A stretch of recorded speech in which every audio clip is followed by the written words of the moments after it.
Warahmatullahi wabarakatuh. Alhamdulillahirabbil alamin wassalatu wassalamu ala sayyidil mursalin wa ala alihi wa ashabi ajma'in amma ba'd. Alhamdulillah kita memulai pertemuan pertama ini dari sudah direncanakan dari minggu-minggu yang lalu untuk mengkaji terkait kitab Bulughul Maram min Adillatil Ahkam. Bulughul Maram min Adillatil Ahkam itu judulnya, yang dikarang oleh Abu Fadl Ahmad bin Ali Ibnu Hajar Al-Asqalani. Beliau ini adalah ulama asal Mesir. Saya ini menggunakan kitab cetakan dari Darul Ilm Surabaya, dan juga ada yang satu lagi saya menggunakan syarah Subulus Salam yang dikarang oleh As-Sun'ani, ulama Yaman yang cukup terkenal di Indonesia. Sebelum kita menginjak ke kajian yang ada di dalam kitab ini, saya ingin mencoba mengutarakan beberapa hal terkait kitab ini, bahwa kitab ini merupakan kitab yang khusus membahas terkait fikih. Jadi Imam Ibnu Hajar ini punya syarah namanya Fathul Bari, syarah fi Sahihil Bukhari. Syarah ini diringkas oleh beliau, tetapi hanya khusus bab fikihnya saja. Dijadikan satu kitab namanya Bulughul Maram min Adillatil Ahkam.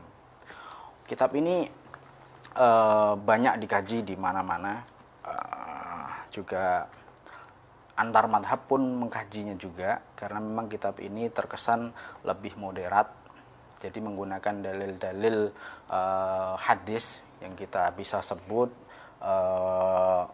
fiqhul hadis, atau fikih membuat hadis tersebut tidak hanya menjadi sebuah teks, tetapi hadis tersebut dijadikan sebuah istidlal, dalil untuk mencetuskan sebuah hukum.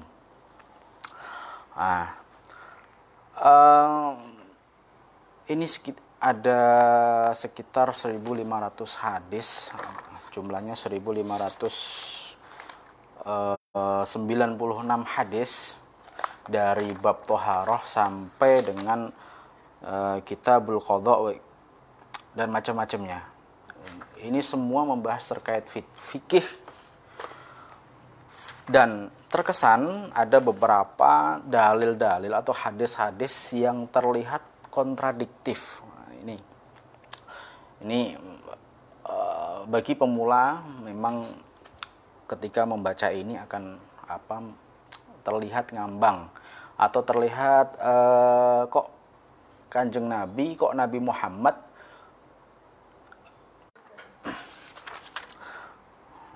akan. Tapi sebenarnya kalau kita kaji secara fikih, dan banyak-banyak dikaji kitab-kitab fikih, itu sebenarnya hadis-hadis tersebut tidak kontradiktif. Ada yang memang gara-gara dinasakh, atau ada yang memang ditahsis dalam bahasa usul fikih. Ya, kita tidak terlalu panjang dengan itu ya. Ibnu Hajar ini ulama Mesir. Saya pernah sendiri datang ke makam beliau, Masya Allah. Sekarang mohon maaf, makam beliau sangat tidak terawat. Bahkan di samping makbarah beliau itu tempat sampah. Masya Allah, ini ulama besar yang hidup selama 119 tahun dengan 250 karya. 250 karya itu tidak hanya sejilid-jilid seperti ini, ada yang puluhan jilid, ada yang 18 jilid, dan macam-macamnya. Ya, Allahu a'lam apa yang terjadi di sana, Masya Allah, karena di Mesir memang ulama sangat banyak sekali. Tapi memang makam Ibnu Hajar ini ya kurang terawat di sana. Ibnu Hajar, jadi ini sebuah nama pena sebenarnya ya. Jadi sebelum nama pena itu dikenal oleh orang-orang barat, sebenarnya nama pena itu sudah dikenal oleh orang muslim pada abad kedua, ya abad-abad yang dulu, mutaqaddimin, orang ulama-ulama yang dulu. Contohnya ini Ibnu Hajar. Beliau ini lahir sekitar abad ke-8 Hijriah. Sekitar abad ke-8, saya lupa tahunnya berapa. Beliau lahir yatim piatu. Beliau lahir yatim piatu ketika umur 4 tahun ditinggal bapaknya. Inilah yang menjadikan masa-masa kelam Ibnu Hajar. Jadi Ibnu Hajar ini awalnya adalah bisa dikatakan murid yang kurang rajin dan kurang intelijensinya kurang. Jadi bukan idiot, bukan bodoh ya, tapi Ibnu Hajar ini orang pinter, akan tetapi memang ditinggal oleh orang tuanya sehingga dia merasa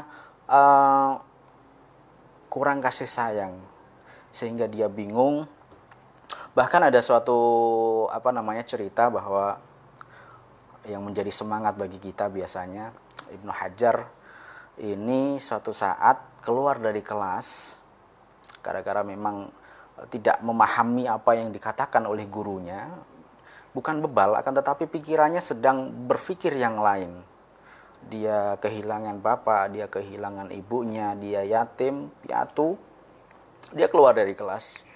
Suatu saat hujan tiba.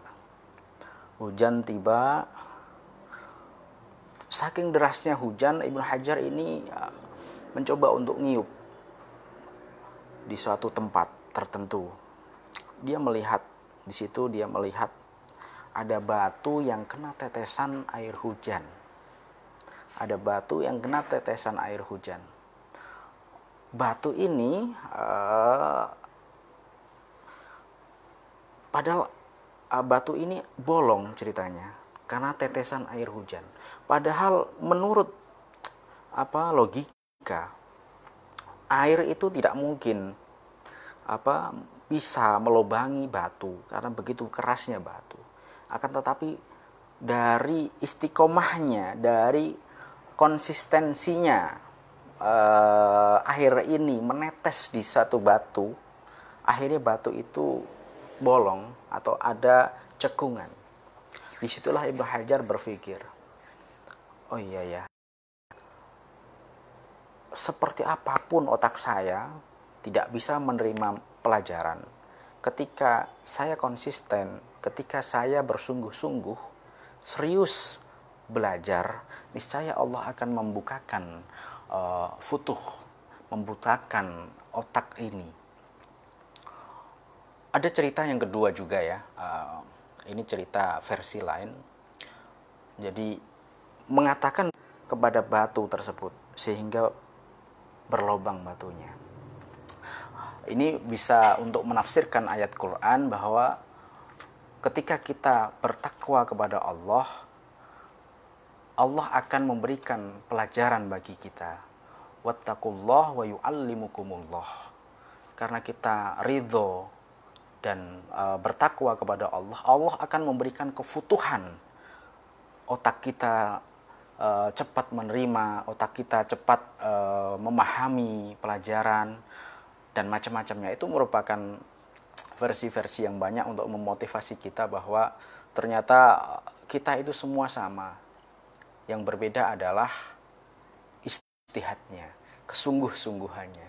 Jadi saya selalu berpikir bahwa manusia Allah ciptakan dengan otak yang sama, lingkungannya saja yang membuat mereka berbeda. Oke, itu sedikit terkait cerita Ibnu Hajar.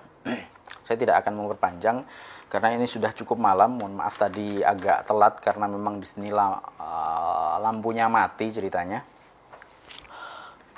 Bismillahirrahmanirrahim. Ila hadrati Nabil Mustafa sallallahu alaihi wasallam wa ila hadrati jamil ahmad al-muslimin wa ila waswati wasalihin wa sahabati wa tabi'in wa ulama'i wal musannifin, khususan hadil musannif Bulughul Maram min Adillatil Ahkam وهو أبي الفضل أحمد بن علي بن حجر الأسقلاني وإلى جميع أساتذتنا خصوصا كي نجيب عبد القادر أستاذ بهزين العبيد المناور خصوصا كي حجي عمر علي محسن شاء اللهم الفاتحة. أعوذ بالله من الشيطان الرجيم بسم الله الرحمن الرحيم الحمد لله رب العالمين الرحمن الرحيم مالك يوم الدين إياك نعبد وإياك نستعين اهدنا الصراط المستقيم صراط الذين أنعمت عليهم غير المغضوب عليهم ولا الضالين اللهم يسر وأعن يا الله amin amin amin ya rabbal alamin. Bismillahirrahmanirrahim. Kita membahas terkait pendahuluan dari kitab ini. Bismillahirrahmanirrahim. Alhamdulillahi ala ni'amihi. Alhamdu bermula puji itu lillahi teruntuk Allah Subhanahu wa taala ala ni'amihi atas segala nikmat-nikmatnya. Jadi ciri khas ulama itu ketika mengarang kitab itu didahului dengan alhamdu. Ini berdasarkan suatu hadis, kullu amrin dibalin la yubda'u bilhamd bilhamdulillah fahu abtar au aqta. Jadi segala sesuatu yang tidak dimulai dengan pujian kepada Allah Subhanahu wa taala maka hal tersebut terputus. Nah, maka ulama ini ittiba'an sebagai mengikuti apa langkah-langkah yang diperintahkan oleh Rasulullah, yang dianjurkan oleh Rasulullah, memulai segala sesuatu baik itu dengan bismillah ataupun dengan alhamdulillah. Ala ni'amihi atas segala nikmatnya, adz-dzahirati yang bersifat empiris, yang bersifat zahir, yang bersifat terlihat mata, wal batinati dan yang bersifat batin. Ini ada ulama yang mengatakan bahwa al-dhahir wal batin ini adalah nikmat qaulil la ilaha illallah atau nikmat iman kita terhadap Allah Subhanahu wa taala. Ada juga yang mengatakan definisi dari nikmat al-batinah adalah ketika aib-aib kita ditutupi oleh Allah Subhanahu wa taala, itu merupakan nikmat bagi kita semuanya, nikmat batin. Yang kita melakukan hal-hal yang tidak diketahui oleh orang lain, kita melakukan hal-hal yang maksiat kepada orang, Allah masih tutupi kita sehingga kita masih terlihat baik di hadapan orang lain. Itu kalau dibuka semua Indonesia bisa kacau itu. Nah, ini kalau biasanya tafsiran orang-orang jomblo ini ya, adz-dzahir wal batin, ini nikmat zahir dan nikmat batin, tapi jangan ditafsirkan yang macam-macam sebenarnya.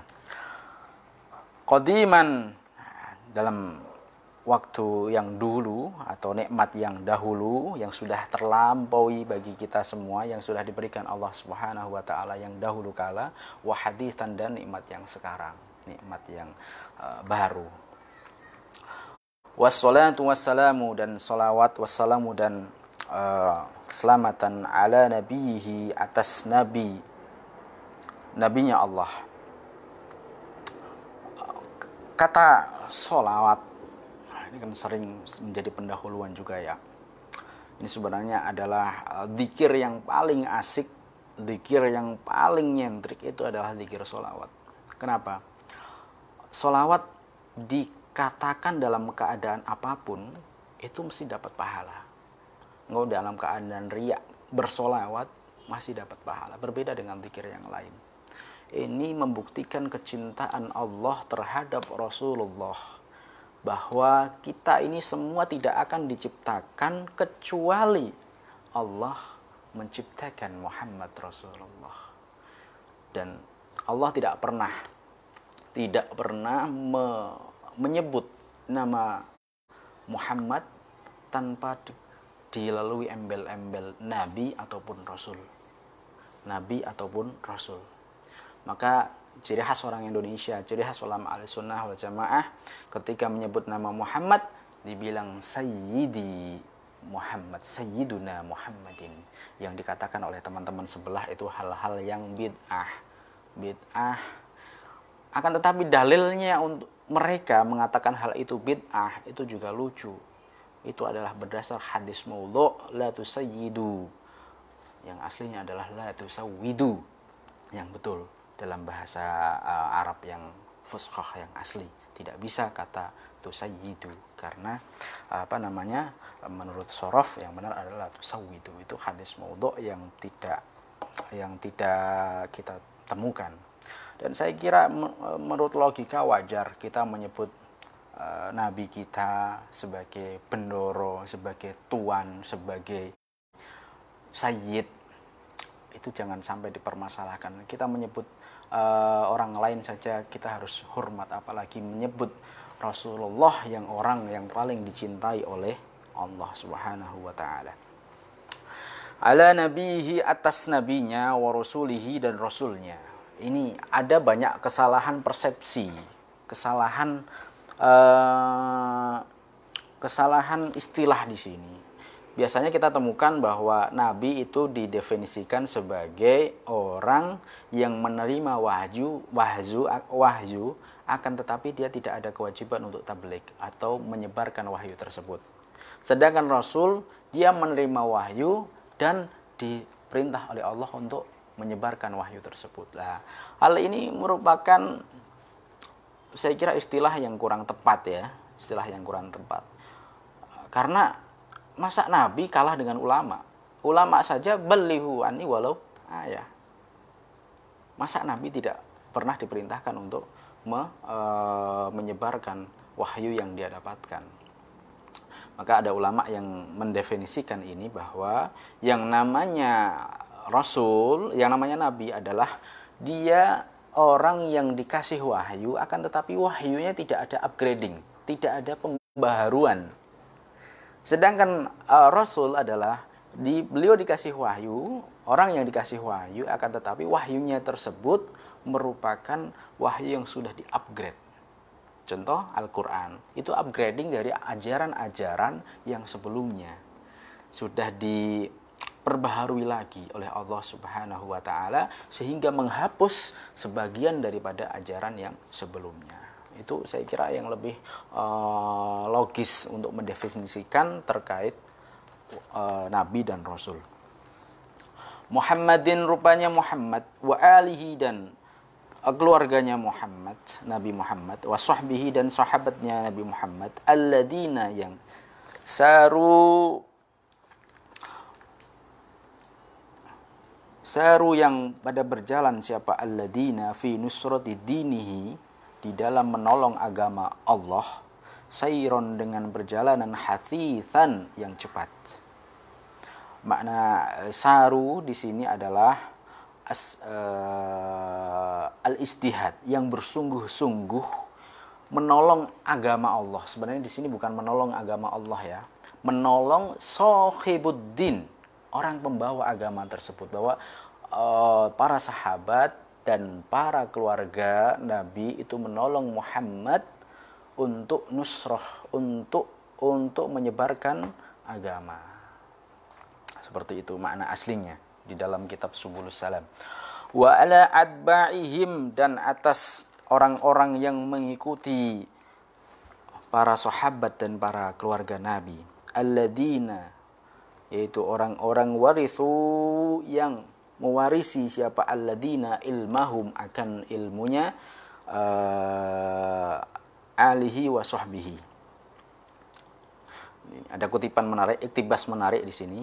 Wal ulama'u, bermula ulama, para ulama itu warathatul anbiya'i, pewaris para nabi. Nah, ini saya kasih judul tadi itu, siapakah ulama tersebut? Ulama, biasanya kita ada ceramah-ceramah, innama yakhsyallaha min ibadihi ulama. Ulama adalah orang-orang yang takut kepada Allah di dalam zahir maupun batinnya, di dalam sir maupun jahrnya. Jadi, ini agak ribet sekarang ya, kita melihat fenomena yang ada di Indonesia ini. Banyak sekali kesalahan-kesalahan atau kebrutalan definisi di sini. Ada yang apalagi akhir-akhir ini kita menyebut ulama dan macam ada istimewa ini, ada istimewa itu, ada perkumpulan ulama ini, ada perkumpulan ulama itu. Ya ini adalah semoga Allah masih memberikan kepercayaan terhadap umat ini, terhadap para ulama. Karena ya kalau Gus Mus katakan bahwa ulama itu adalah orang yang pertama harus alim. Orang yang pertama harus alim jelas. Yang kedua, dia harus takut kepada Allah. Dan yang ketiga, saya kira ini penting, dia harus alladzi wahaballahu ta'ala al-hikmah. Dia dikasih oleh Allah Subhanahu wa taala yaitu hikmah, kebijaksanaan. Kebijaksanaan untuk menentukan sikap, kebijaksanaan untuk berfatwa dan macam-macamnya. Sehingga tidak terjadi seperti sekarang ini, ketika ceramah ada orang tanya langsung difatwakan, tanya difatwakan. Ini sebenarnya sebuah kecerobohan, saya kira ya. Ada sebuah cerita yang menarik dari Imam Malik ketika didatangi oleh salah seorang musafir yang dari jauh sekali, yang dari Irak itu, bertanya terkait beberapa permasalahan. Imam Malik yang hafal ratusan ribu hadis sebagai imam mujtahid ditanya begitu banyak hanya dijawab mungkin 30%. Dan kebanyakan dijawab wallahu a'lam, saya kurang tahu. Ini saya kira menjadi pelajaran bagi para ustadz, para mubalik yang ada di Indonesia ini ya. Saya bukan menggurui, tapi saya rasa kok tidak etis seperti itu. Fatwa itu harus berdasar beberapa syarat, termasuk harus tahu waqi', realita yang ada, kompleksivitas masalah, problematika yang ada, harus tahu dalil, dan yang ketiga harus tahu maqasidus syariahnya bagaimana. Ini fatwa, bukan hanya tahu dalil, ini haram, ini halal, ini haram, ini halal. Itu saya kira sangat ceroboh sekali jika ada yang seperti itu. Saya kira tidak masalah kok kita mengatakan bahwa wallahu a'lam, saya kurang tahu terhadap problematika ini, saya kurang tahu terhadap masalah ini. Insya Allah umat juga mengerti terkait itu. Wal ulama warasatul anbiya akrim bihim. Nah, ini saya baca banyak terjemahan yang salah ketika menerjemahkan ini ya. Akrim ini adalah siqat ta'ajjub, akrim bihim. Jadi masya Allah, duhai mulianya siapa mereka. Warithan apanya sebagai pewaris, wa maurusan dan sebagai yang diwarisi. Nah, ini masya Allah. Kita maksudnya adalah orang-orang dari alihi wa sahbi, dari keluarga Rasulullah, dari sahabat-sahabat Rasulullah, dari tabi'in, masya Allah mereka adalah orang yang mulia. Maka jangan sampai kita caci. Jadi jangan sampai kita caci, mereka tetap manusia yang salah, akan tetapi mereka mulia karena mereka lah yang menyebarkan agama Allah. Lalu bagaimana kita menyikapi hal sekarang ini ya? Ulama, kita harus gondelan atau kita harus ngikut ulama yang mana? Sedangkan Indonesia ini kan sekarang campur baur gara-gara masalah politik. Ada ulama ini bilang A, ada ulama ini bilang B, dan macam-macamnya. Sehingga kita ribut terus dengan problem-problem yang sebenarnya tidak penting, tidak esensial, tidak penting.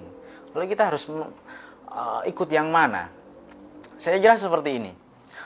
Prinsip saya, selama ulama tersebut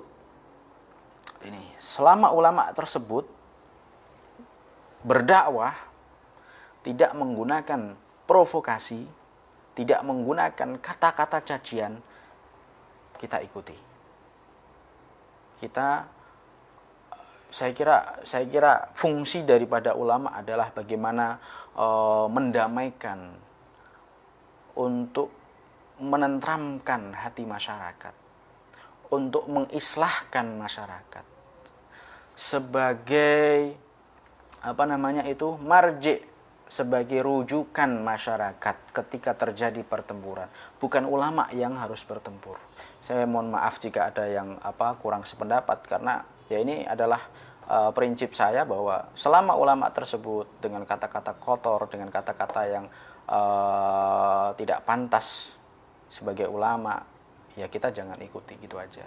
Masih banyak ulama-ulama sepuh yang baik yang bisa kita ikuti, yang bisa kita ikuti tindak tanduknya, yang bisa kita ikuti langkahnya. Saya kira masih banyak ulama-ulama di desa-desa, di kampung-kampung yang mengajari kita akhlak, yang mengajari kita Quran. Insyaallah dia bisa menjadi patok, yang bisa menjadi tiang bagi Indonesia nanti.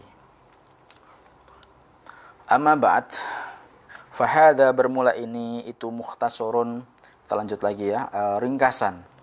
Yashtamilu yang melingkupi, yang tercangkup, ala usulil adillati atas dasar-dasar atau usul-usul dalil-dalil al-hadithiyati yang bersifat hadis. Ini dalil yang khusus bersifat hadis. Kalau fikih, kita ada di buku-buku fikih tersebut, kita menemukan dalil Quran, kita menemukan dalil hadis, kita menemukan dalil ijma', kita menemukan dalil qiyas. Tapi khusus di kitab Bulughul Maram ini kita belajar terkait dalil-dalil yang bersifat hadis. Lil ahkami terhadap hukum, beberapa hukum asyar'iyyati yang bersifat agama. Harartuhu, saya menguraikan ini, hu akan mukhtasar tahriron, sebagai uraian balighon yang baik. Supaya apa? Ini ilatnya daripada harartu, liyasiro, supaya menjadi siapa man orang, yahfaduhu yang menghafalkan siapa manhu akan mukhtasar, mimbaini akronihi di antara akron teman-temannya, nabihon yaitu orang yang berkedudukan tinggi, orang yang menguasai yang sama seperti Ibnu Hajar. Waliyasta'ina dan supaya menjadi sebuah pertolongan bihi sebab mukhtasar, wa yasta'ina dan supaya bisa menolong bihi sebab mukhtasar siapa at-talibu orang yang belajar, al-mubtadi yang masih permulaan. Ini sebenarnya kitab ini adalah kitab untuk mubtadi, untuk orang-orang yang pemula. Tapi di Indonesia memang dikaji kalau di pondok pesantren ini termasuk kitab-kitab atas. Wala yastagni dan tidak merasa cukup anhu dari mukhtasar siapa ar-rahibul muntahi orang yang mengharap selesai. Dan orang-orang yang mengkaji ini akan terus ingin mengulang lagi karena banyaknya faedah yang ada di kitab ini.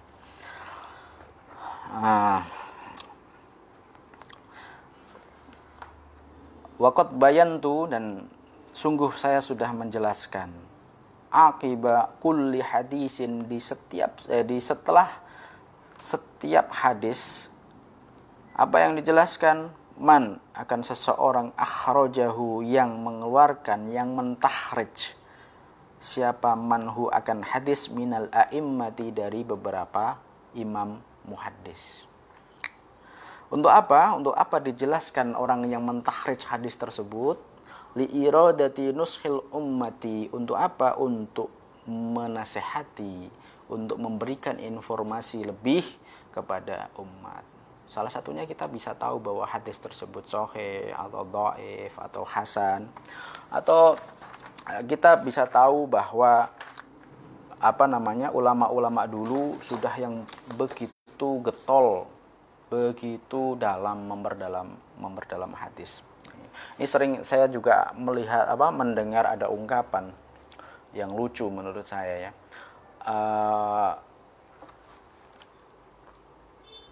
Kenapa imam seperti Imam Syafi'i, Imam Hanafi tidak menggunakan hadis Bukhari Muslim? Ini saya sering mendengar ungkapan ini. Saya kira itu adalah ungkapan yang sangat lucu ketika mereka mengatakan, lah ini Syafi'i kok tidak ikut Bukhari Muslim. Katanya Bukhari Muslim itu adalah setingkat di bawah Al-Quran. Nah, ini perlu kita jelaskan bahwa imam-imam madhab tersebut hidup terlebih dahulu daripada imam-imam hadis. Alul hadis ini rata-rata di atas 200 atau abad kedua lebih. Sedangkan imam-imam madhab rata-rata ya abad ke masih abad kedua. Kalau imam hadisnya abad ketiga rata-ratanya. Nah, ini ada di dalam kitab ini juga rumus. Ibnu Hajar ini membuat suatu rumus, jika disebutkan ini maka maksudnya ini. Nah, ini. Fal muradu bisab'ati. Nah, ini ada 6 rumus kalau nggak salah. Nanti di dalam kita pas mengkaji hadis-hadis di dalamnya, itu pasti di belakangnya ada kalimat-kalimat seperti ini. Fal muradu bisab'ati akhrajahu sab'ah, dikeluarkan oleh 7 orang. Maksudnya adalah fal muradu bisab'ati, yang dimaksud 7 di dalamnya adalah yaitu Imam Ahmad, Imam Bukhari, Imam Muslim, Abu Dawud, wa Tirmidzi, wa Nasa'i, wa Ibnu Majah.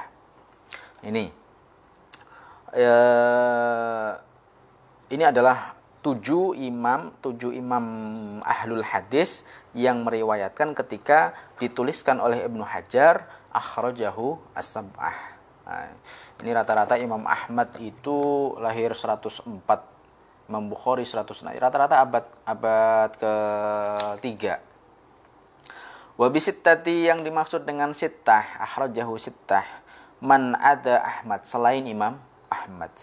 Wabil khamsati, dan yang dimaksud 5 man adal Bukhari wa Musliman, selain Imam Bukhari dan Imam Muslim. Waqad aqulu al arba'atu wa Ahmad, dan kadang muallif ini yang mengarang kitab ini mengatakan akhrajahu arba'ah wa Ahmad, dikeluarkan oleh 4 imam dan Imam Ahmad. Wabil arba'ati man adat thalathah al-ula, dan yang dimaksud dengan 4 man adat thalathata al-ula, selain 3 yang awal. 3 yang awal berarti selain Imam Ahmad, Imam Bukhari dan Imam Muslim. Wabis thalathati man adahum wa adal akhir, dan yang dimaksud akhrajahu tsalatsah yaitu selain 3 yang awal dan 1 yang paling akhir. Artinya ini adalah bermula dari Imam Abu Dawud, wa Tirmidzi dan Nasa'i. Wabil muttafaqi alaih, ini sangat terkenal sekali ya. Yang dimaksud dengan muttafaq alaih itu adalah Imam Bukhari dan Imam Muslim. Wa qad la adkuru, dan terkadang saya tidak menyebutkan ma'ahuma beserta Imam Bukhari dan Muslim ghairahuma, akan selain Bukhari dan Muslim. Kadang hadis tersebut maksudnya diriwayatkan, di sini dituliskan diriwayatkan oleh Bukhari dan Muslim, padahal hadis tersebut diriwayatkan oleh imam-imam lain, akan tetapi tidak disebutkan oleh Imam Ibnu Hajar. Wa ma ada dzalika fa huwa mubayyinun, dan selain imam-imam tersebut, penyebutan imam tersebut, fahuwa mubayyinun, yaitu merupakan keterangan. Ini ada nantinya Ibnu Khuzaimah, ada Al-Baihaqi, ada Daruqutni dan macam-macamnya, itu dijelaskan dituliskan begitu saja oleh Ibnu Hajar. Wasammaituhu, dan saya sebut wasammaitu, dan saya menyebut akan ini kitab Bulughul Maram min Adillatil Ahkam, yaitu dengan nama Bulughul Maram. Ini bulugh, ini asalnya adalah sampai, ay wusuli, al-marami ay al-matlabi, yaitu sampainya permintaanku, min adillatil ahkami, yaitu dari beberapa dalil yang bersifat hukum, dan bisa ditambahin lagi yang bersifat hukum syariah. Wallahu as'alu alla yaj'ala ma 'alimna, dan saya wallahu wa as'alu, dan saya meminta Allah akan Allah alla yaj'ala, supaya tidak menjadikan ma akan sesuatu alimna yang kita dapat, yang kita peroleh, alaina menjadi sebuah siksa, wabalan dan bencana. Wa ayyarzuqana dan semoga Allah memberikan rezeki kepada kita. Berupa apa? Al-amala berupa amal, bima yurdihi, bima dengan sesuatu yurdihi yang diridhoi oleh Allah Subhanahu wa taala.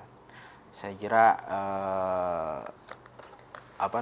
itu sebagai pendahuluan dulu. Insya Allah besok kita minggu depan akan membahas bab awal ya. Kita akan membahas bab awal terkait kitab Thaharah yang bab air. Insya Allah saya selingkan sedikit demi sedikit permasalahan-permasalahan kontemporer terkait dengan air, sehingga kita tidak terkesan santri yang kolot, santri yang tidak mengetahui problematika yang sudah modern. Jadi kita harus zaman now atau zaman milenial. Alhamdulillah, semoga apa yang kita baca malam ini menjadi berkah, menjadi manfaat bagi kita semuanya. Saya niatkan di sini adalah murajaah, saya niatkan adalah belajar kepada semuanya, belajar kepada audiens semuanya. Saya tidak ingin merasa menggurui atau apa. Ya, saya sebenarnya pengen yang lebih santai, akan tetapi maklum masih grogi untuk yang awal-awal ini ya. Mohon dimaafkan. Juga tadi gara-gara ada permasalahan teknis, juga listriknya mati sehingga jamnya molor sampai hampir setengah jam lebih. Saya cukupkan sekian. Wabillahi taufik wal hidayah. Assalamualaikum warahmatullahi wabarakatuh.